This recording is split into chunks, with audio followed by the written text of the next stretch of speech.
Dare to know. Have the courage to use your own intelligence. Act only according to that maxim whereby you can at the same time will that it should become a universal law. Two things fill the mind with ever new and increasing admiration and awe, the more often and steadily we reflect upon them, the starry heavens above me and the moral law within me. Happiness is not an ideal of reason but of imagination. All thought must, directly or indirectly, by way of certain characters, relate ultimately to intuitions, and therefore, with us, to sensibility, because in no other way can an object be given to us. Live your life as though your every act were to become a universal law. The death of dogma is the birth of morality. In law a man is guilty when he violates the rights of others. In ethics he is guilty if he only thinks of doing so. Morality is not the doctrine of how we may make ourselves happy, but how we may make ourselves worthy of happiness. We can judge the heart of a man by his treatment of animals.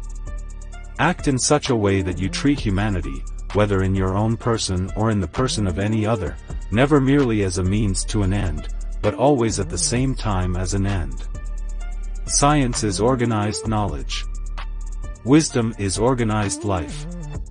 Always recognize that human individuals are ends, and do not use them as means to your end.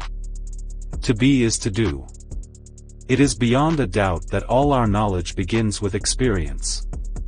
He who is cruel to animals becomes hard also in his dealings with men. We can judge the heart of a man by his treatment of animals. Thoughts without content are empty, intuitions without concepts are blind. All our knowledge begins with the senses, proceeds then to the understanding, and ends with reason. There is nothing higher than reason. So act that your principle of action might safely be made a law for the whole world.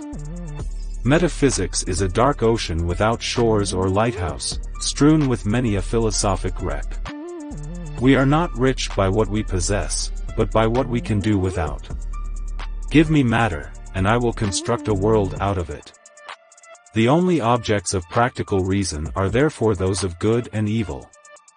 For by the former is meant an object necessarily desired according to a principle of reason, by the latter one necessarily shunned, also according to a principle of reason. It is not God's will merely that we should be happy, but that we should make ourselves happy. We can never, indeed, be thoroughly certain even of our own personal identity. The history of all times and nations is full of evidence that the moral forces can be stimulated by coercion, but never can be developed by it. From such crooked wood as that which man is made of, nothing straight can be fashioned. All human knowledge thus begins with intuitions, proceeds thence to concepts, and ends with ideas. Ingratitude is the essence of vileness. So act that your principle of action might safely be made a law for the whole world.